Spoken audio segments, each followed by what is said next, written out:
भाइयों, बधाई हो, आपने आज रिलीज हुई 2025 की नई हॉरर फिल्म विंटर डेथ ढूंढ ली है। आइए नॉर्डिक बर्फ में छिपे उस खौफ का अनुभव करें। कहानी शुरू होती है।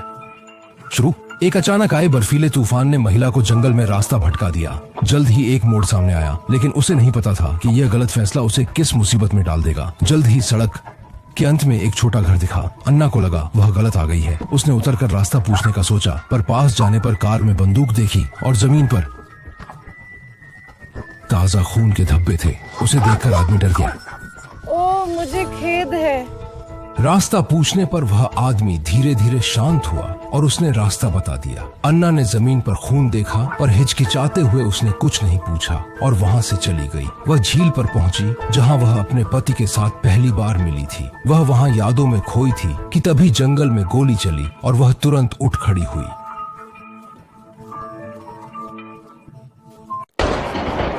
गोलियों की आवाज सुन अन्ना कार के पीछे छिपी। फिर झांक कर देखा, एक लड़की हाथ बंधे भाग रही थी और अन्ना उसका पीछा कर रही थी।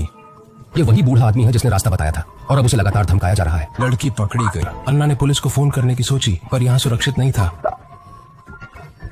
यहाँ कोई सिग्नल नहीं था। उसे यहाँ से निकलना पड़ा। बदमाशों से बचने के लिए अन्ना ने कार दूसरी तरफ मोड़ ली, लेकिन तभी भूकंप आ गया।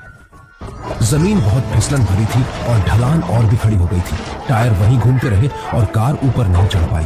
थोड़ी ही देर में कार खराब हो गई और वह पूरी तरह से असहाय हो गई। मजबूरन अन्ना को एक झोपड़ी के पास जाना पड़ा। जल्द ही उसे एक मौका मिल गया। ओल्ड माँ अपनी गाड़ी लेकर वहाँ से तेजी से चला गया तो अन्ना ने तुरंत पास जाकर स्थिति का जायजा लिया, लेकिन मुख्य दरवाजा पूरी तरह से बंद था। उसने बेसमेंट की खिड़की की लकड़ी हटाकर अंदर देखा तो वहाँ मौजूद लड़की ने उसे असहाय होकर देखा।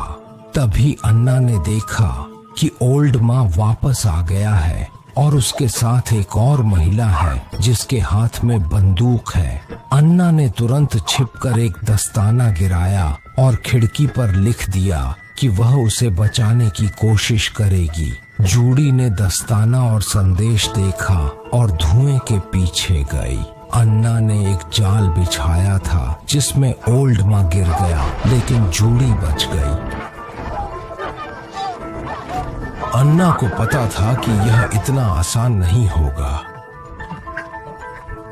वह तुरंत केबिन में वापस आई ताकि लड़की को बचा सके, लेकिन उसने देखा कि रस्सी की जगह हथकड़ी बंधी थी। अन्ना समझ गई कि योजना बदलनी होगी और उसने तुरंत चूल्हे की आग बुझा दी।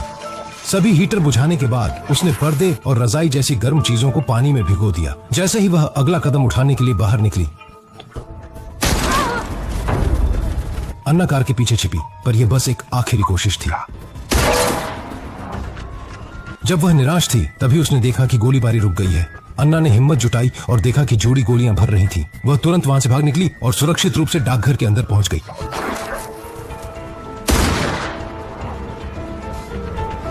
इतनी देर में कमरा पूरी तरह से पानी से भर गया था। अन्ना का उद्देश्य उस आदमी को रोकना था जो बर्फ में गिर गया था। वे समय पर वापस आए और उसे और नुकसान करने से रोका। कार के हीटर से उन्हें थोड़ी राहत मिली। घायल अन्ना वापस गई तो देखा इंजन पूरी तरह से नष्ट हो गया था और सारा सामान गायब था। अब अन्ना को अकेले ही सब कुछ करना था। घाव लेकर वह फिशिंग लाइन उठाता है और वार्मिंग रूम भागता है। वहाँ उसे लाओ माँ की पिस्तौल मिलती है जिसमें एक गोली बची है, जो बचाव के लिए काफी है। दूसरी तरफ ठंडी झोपड़ी में रहना मुश्किल था, लेकिन जूडी जानता था कि वे कहीं नहीं जा सकते। ठंड से परेशान अन्ना को वापस वार्मिंग रूम आना पड़ा। वे उसे पकड़कर खरगोश के पास ले गए, इसलिए वह जंगल में छिपकर उन्हें देखती रही। उन्हें देखते ही वह तेजी से वापस झोपड़ी में आ गई। यहाँ ठंड तो थी, पर वह प्राथमिक चिकित्सा से अपना घाव ठीक कर सकती थी। उसने कैंची से कपड़े काटे, फिर उसने अल्कोहल से घाव साफ किया। मछली पकड़ने वाले हुक को सुई बनाकर दर्द सहते हुए घाव को टांका और संक्रमण से बचने के लिए पट्टी बांधी। ये सब करने के बाद अन्ना पसीने से तरबतर हो गई। वह खाना ढूंढने लगी, लेकिन वे सब सामान ले गए थे। अब तक दोनों की लड़ाई में किसी को फायदा नहीं हुआ था। तभी अन्ना को उनकी गाड़ी में एक रेडियो मिला। उसने तुरंत उसे चालू किया। उसने मदद के लिए कॉल किया और जवाब मिला। वह एक फॉरेस्ट रेंजर था। अन्ना ने मदद मांगी, लेकिन तभी कुछ हुआ।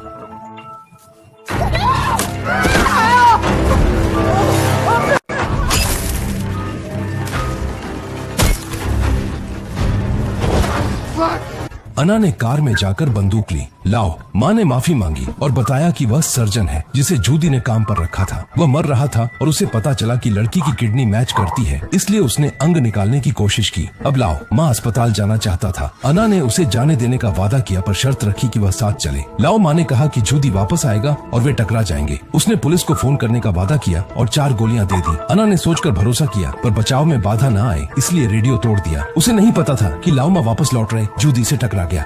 उसके विश्वासघात का अंजाम साफ था।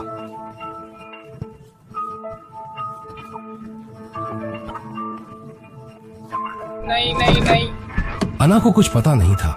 लाओ माँ के जाने के बाद वह भी भाग निकला। उसने उसे इसलिए जाने दिया क्योंकि उसके पास प्लान भी था। उसने कार को झील में धकेल दिया, फिर उसने कपड़े को टैंक में डालकर आग लगा दी। हर तरफ धमाके हुए और धुएं के घने गुब्बार ने वहां पहुंचे गार्ड्स का ध्यान अपनी ओर खींच लिया। अन्ना ने मदद मांगी पर उन्होंने भरोसा न कर उसे हथियार बंद कर केबिन ले गए। केबिन में सन्नाटा था और बाहर सिर्फ एक गाड़ी खड़ी थी। दोनों गार्ड्स ने पास जाकर देखा तो अंदर का नजारा देख दंग रह गए। अगले ही पल गार्ड्स मारे गए। अन्ना ने बंदूक निकाली और जमीन पर लेटकर गोलियां चलाने लगी।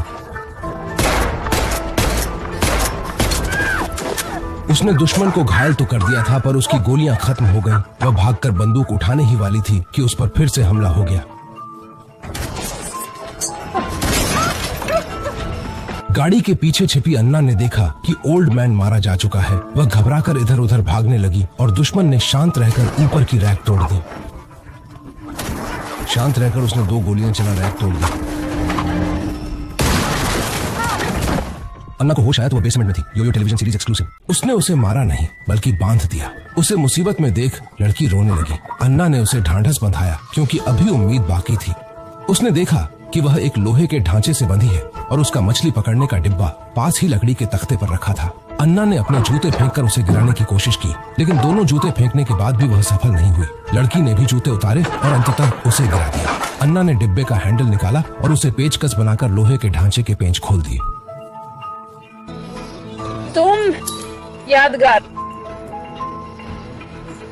वह फिर बच निकला पर दरवाजा बंद था। उसने दूसरा रास्ता ढूंढा और पाया कि तहखाने का दरवाजा सिर्फ कुंडी से बंद था।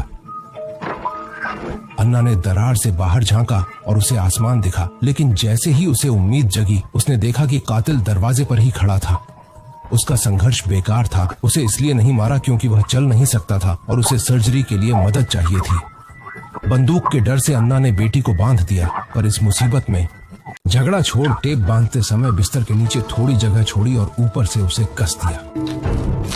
लेकिन यह सब करते ही बहुत हुआ। इस बार विलेन ने कुछ नहीं बदला, सीधे गोली मारकर नायक को खत्म कर दिया। फिर जुदी ने लड़की के कपड़े काटकर उसकी कमर पर निशान लगा दिया। मगर सर्जरी की तैयारी के दौरान अन्ना लड़खड़ाते हुए दोबारा खड़ी हो गई। जुदी के संभलने से पहले ही वह उस पर टूट पड़ी और दोनों आपस में भिड़ गए।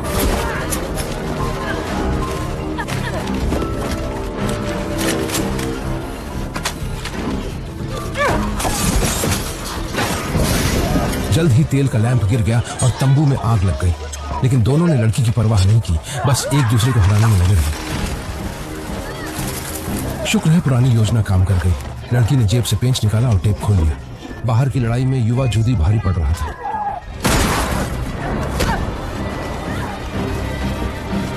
गोलियां खत्म होने पर उसने बंदूक की बट से अन्ना को गिरा दिया।